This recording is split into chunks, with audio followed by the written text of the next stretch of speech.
जो एक्टिविटीज़ को प्रिवेंशन करने के लिए बना हुआ है। तो अभी देखो क्या होता है कि newsclick.in एक वेबसाइट है, उसका ऑफिस सील कर दिया गया था।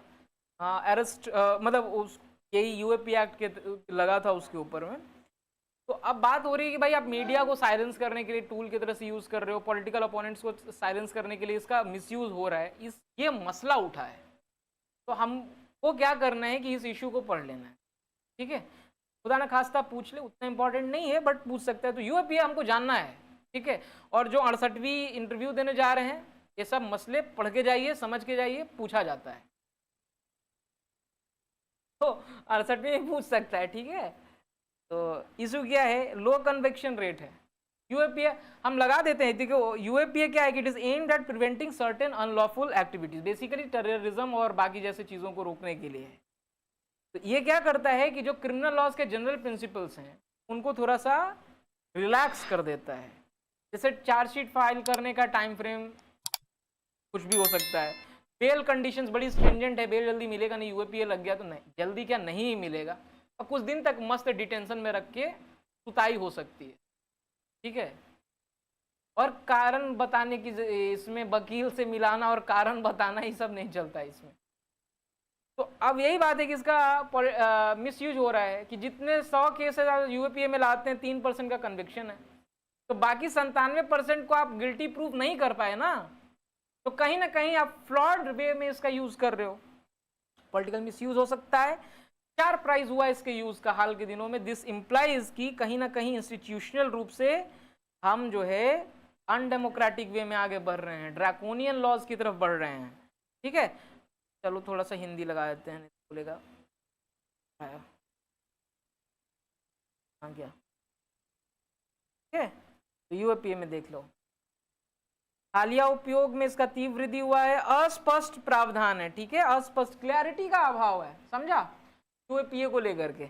इसके बाद क्या है, जमानत का प्रावधान जो है बहुत सख्त है, जल्दी नहीं मिलेगा आपको, और आर्टिकल 21 का एक तरह से उल्लंघन है, जो right to life with dignity की बात करता है, तो उसकी बात ये करता है। वे आउट क्या होना चाहिए, बस देखो इस चीज़ को थोड़ा सा, कि वे आउट यही है साहब कि हमको कॉन्स्टिट्यूशनल फ्रीडम जो है और एंटी टेररिज्म, मतलब जो संवैधानिक रूप से हर व्यक्ति को, नागरिक को स्वतंत्रता जो मिली हुई है, नागरिक स्वतंत्रता और राष्ट्रहित दोनों को संतुलन में लाने की जरूरत है। ये यूएपीए में हमको याद रखना है।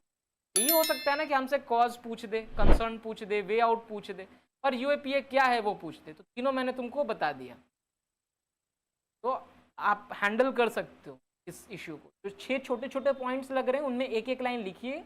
जैसे क्या, शार्प प्राइस इन यूज, तो हम क्या लिखेंगे, इन द रीसेंट टाइम्स है, एनसीआरबी का डेटा कहता है, या यूं कह लें कि various data suggest that there has been a sharp rise in its use, and it also leads to think that it is getting increasingly misused by the political class to silence its rivals, है ना।